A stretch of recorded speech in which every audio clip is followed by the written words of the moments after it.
Putin loves to act like Russia's great protector. He wants everyone to believe he's the only thing standing between Russia and total chaos. But here's the truth: the image is falling apart, and fast. Take the Moscow theater hostage crisis in 2022. Instead of showing strength, Putin's response showed a leader who's lost control of his people and his military. British expert Roger Boys called it what it is: a disaster for Putin's reputation. And that's a big problem for a guy whose entire career is built on looking tough. If Putin can't protect Russia, why would anyone want him in charge? Now things are getting worse. Russia's losing wars. Drone strikes are hitting Moscow, and even his own people are starting to turn against him. The cracks in Putin's strongman act are everywhere, and the whole thing is about to collapse. Is Russia heading for a civil war? To find out, let's start with the lie Putin built his power on, being Russia's great protector. Putin has spent most of his reigns, both as Russia's president and prime minister, developing the image of himself as a strongman. He's achieved this both through his actions and the way he deals with people who even think about questioning his decisions. For example, The Guardian reports on an incident involving Putin and an American journalist during a press conference at a hotel in Davos. The journalist asked a question that seemed to irritate Putin.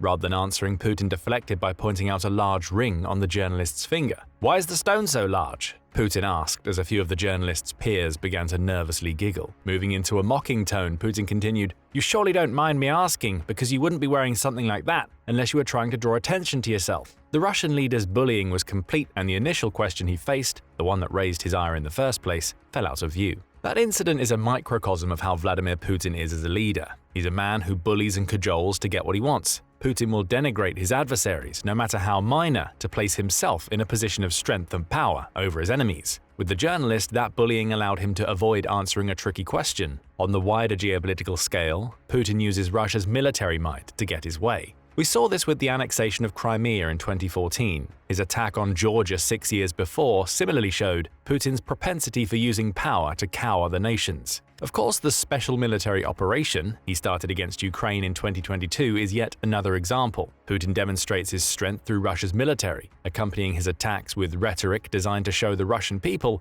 that he's the only man who can protect them. Russians tend to respond well to strongman leaders. But the Moscow terrorist attack revealed that there were chinks in Putin's armor. Those attacks, according to Boys, exposed at once the shakiness of his claim to be Russia's sword and shield, the unpreparedness of the security apparatus for a new threat, and the low credibility of the regime's war rhetoric. Putin's shaky response to the attacks didn't help, as he vainly tried to link them to Ukraine despite it being clear that the strike was the work of Islamist fundamentalists. More incidents followed. On August 6, 2024, Ukraine launched a surprise invasion of the Kursk Oblast, smashing through poorly guarded border checkpoints. Around a dozen 400-person Ukrainian battalions made quick progress. They've since captured 400 square miles of Russia's territory, with Putin seemingly unable to dislodge the Ukrainian invaders in the months since. He's become so desperate that he's calling on North Korea to provide him with soldiers to fight against Ukraine in Kursk. Putin tried to downplay the Kursk invasion. He claimed the invading force was much smaller than it really was, with the Kremlin also stating that the uncontrolled ride of the enemy has already been halted, a little over a week after it began. That turned out to be a lie. Instead, everyday Russians in Kursk were forced to evacuate en masse. Why does all of this matter in the context of a brewing civil war in Russia? Putin built his entire image around being a protector of the Russian people. His wars have reinforced that image, allowing him to showcase Russia, and himself by extension, as a major world power. The Moscow terrorist attack damaged the carefully crafted perception of Putin. Kursk shattered it. Russia's leader was reduced to lying to his own people as they were forced to evacuate from their homes. Now, with North Korea involved, he's also being forced to rely on other countries to defend his own. None of this will go down well with the people Putin rules. They've already been forced to watch as what was meant to be a days-long special military operation has evolved into a war of attrition, with Ukraine's Ministry of Finance claiming it's led to over 696,000 Russian casualties as of November 2024. Now they're being attacked on their own turf. Ukraine's September 2024 drone attack on Moscow, which damaged buildings and led to the death of one Russian civilian,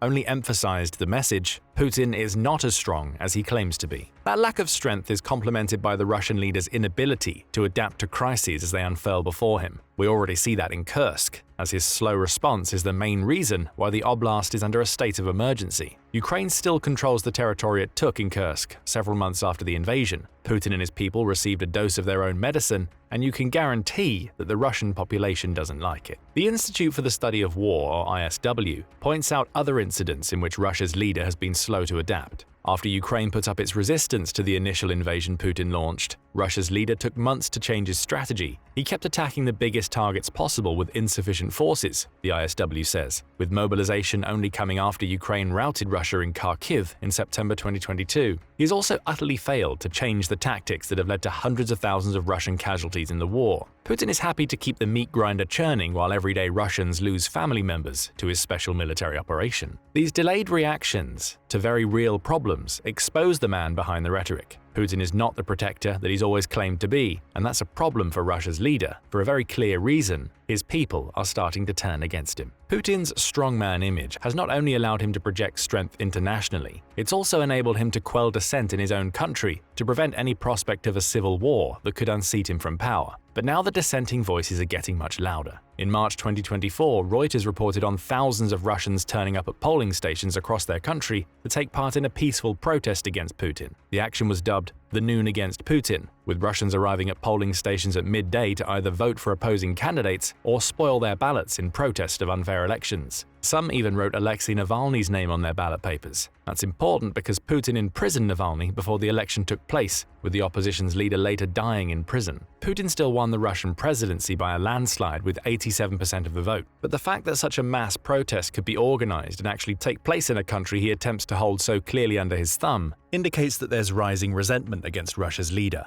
There are other small signs that everyday Russians are turning against their leader. In the wake of the Kursk invasion, Putin's popularity among his people fell by 3.3% to 73.6%, according to Russian pollster VTS-IOM. That may seem like a small drop, especially considering presidential approval ratings are typically lower than 73.6% in other countries, but it was the largest decline recorded since Putin invaded Ukraine. In September 2024, more polls revealed that a large number of Russians are also turning against Putin's war. The Kyiv Independent reported on a poll conducted jointly by Chronicles and Extreme Scan that found 49% of Russians want an immediate withdrawal from Ukraine. That's an increase of 10% over the number who said the same in a similar poll conducted in February 2023. Opinions about Putin's war have soured so much that many Russians feel that Putin is going to get nothing from his special military operation. That's according to a July 2024 report in Foreign Policy. It claims that asking the average Russian what they want out of the war will lead to the same response: nothing. This indicates that Russia's population, for all of its outward support for the war, actually can't see how it benefits them. Instead, what they see is a leader who's cost their country hundreds of thousands of people, a leader who has invited attacks in the motherland, as seen in Moscow and Kursk, a leader who may no longer be fit for purpose. Don't underestimate the importance of people power to Putin's reign. Though he's an autocrat verging on being a dictator, Putin knows that it's his own people that serve as the foundation for his power. That's why he's poured so much into building up the image of himself as a strongman. But there's an undercurrent of political cynicism in Russia, bred in part by Russian people understanding that they are constantly being lied to. Foreign Policy says there's even a phrase in Russia that highlights the discrepancies between what the average Russian sees on state-run television and the realities of their lives. Battle between the TV and the refrigerator. Putin has long relied on this political apathy to prop himself up in power. He can trust his turbo-patriots to bang the drum for him, while knowing that most Russians only want to get on with their lives outside of his political machinations. The problem he now faces, and the issue that could lead Russia to civil war, is that Putin's people are starting to wake up politically. Thousands actively protested the Russian presidential elections despite Putin having a track record of obliterating his political opponents. Most Russians believe they'll get nothing from the Ukraine war, with almost half now supporting a withdrawal. And Putin's popularity is on the wane in the wake of the Kursk invasion. These are all signs that the undercurrent of Russian apathy that has served Putin so well for so long is slowly transforming into one of opposition. Russia's leader is struggling to maintain control, and as his grip on power fades, so too does the prospect of civil war in Russia rise. Putin knows this.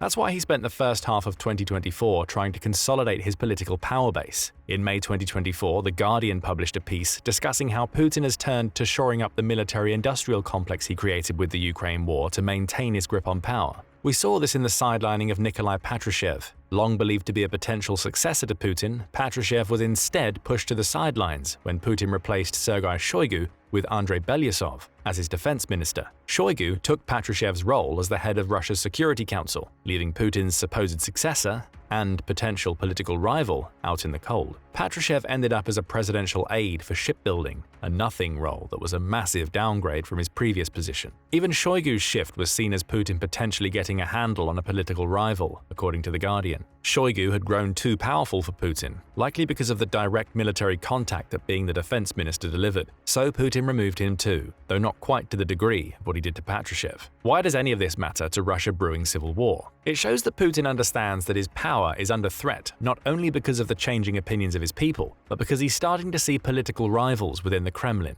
Russian political scientist Mikhail Sava says as much, noting that Shoigu's removal from power had nothing to do with the man's corruption. In those circles, everyone steals, Sava noted, before adding that the move was supposed to accomplish two things for Putin: retake control of the Russian military and remove any internal threats to his power. The appointment of Belyasov to defense minister was no coincidence. He's an economist who strongly believes that the Russian state should drive the country's economy, aligning perfectly with Putin's wartime vision. He also has no loyal supporters who would back him should he want to turn against Putin. In fact, he owes his position to Putin, unlike Shoigu, who had support from those outside of Putin's grasp. These are all signals that cracks are forming in the Kremlin. Putin is surrounding himself with yes men who aren't going to argue against any of the policies he wants to implement. That may seem ideal for an autocratic leader. A lack of opposition means he can do whatever he wants, but there are problems with this approach in the long term. With issues in the Kremlin forming, Putin could see his power base erode further if the Ukraine war doesn't go his way, according to Mayak intelligence director Mark Galeotti.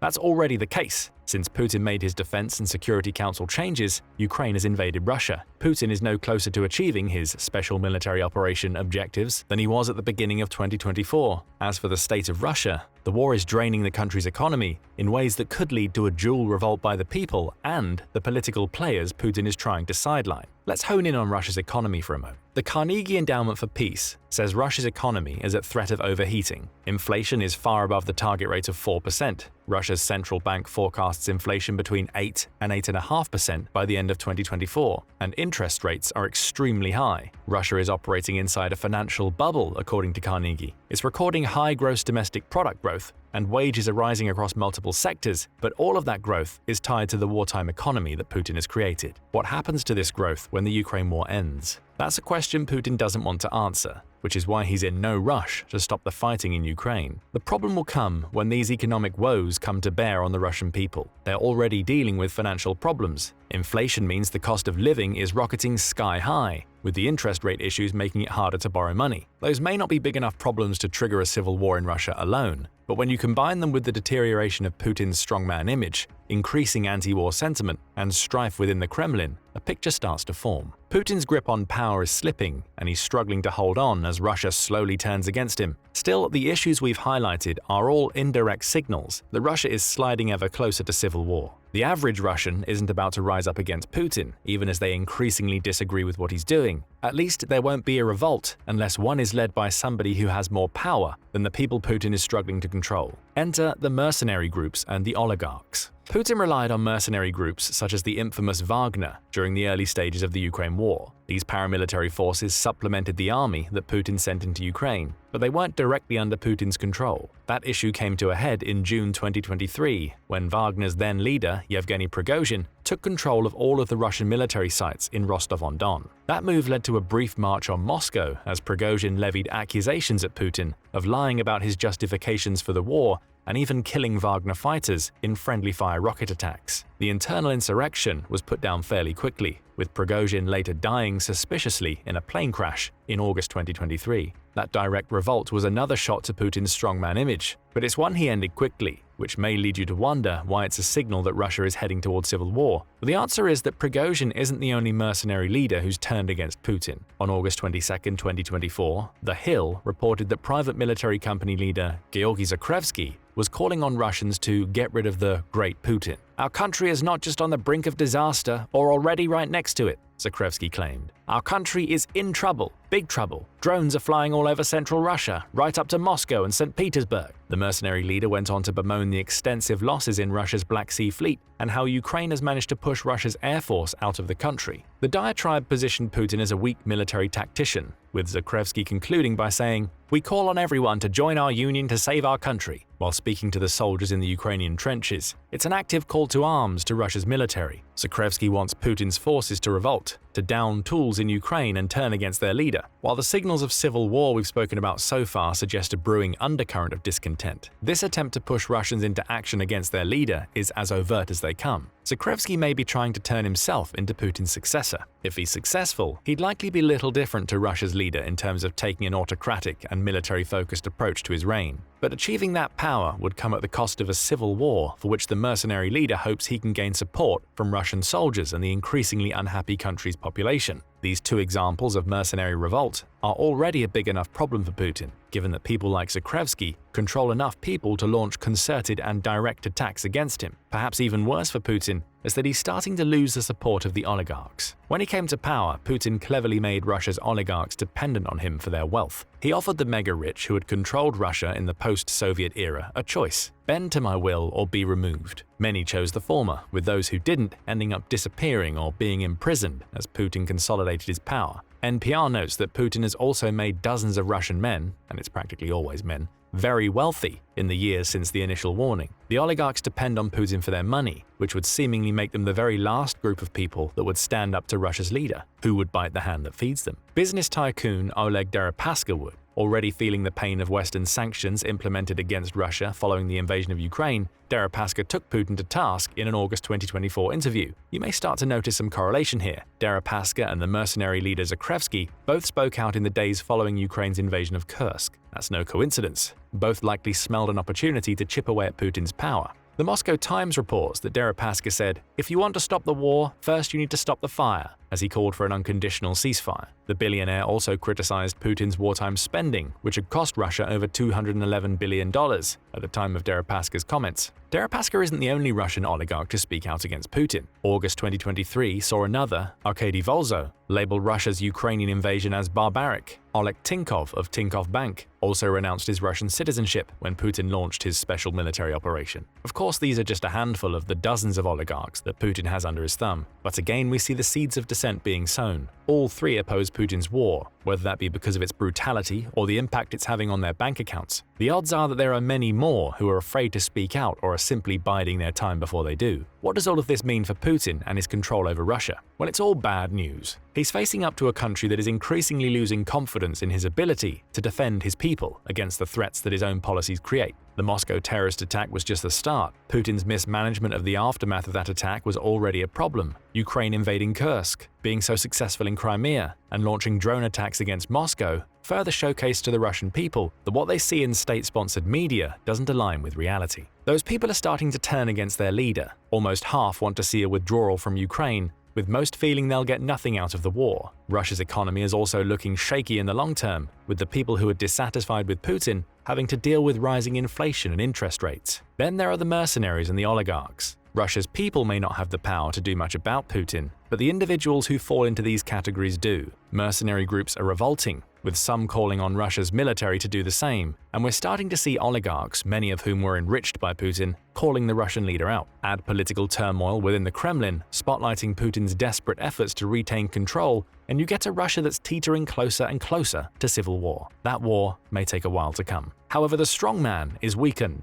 and it may only take a couple more blows to his reputation for Russia to rise against him. But what do you think about the situation in Russia? Is Putin losing his grip on power so much that civil war is on the horizon? Or will Russia's leader manage to use his old tricks to maintain power, even as people in his own country begin to resent him? Share your thoughts in the comments, and thank you for watching this video.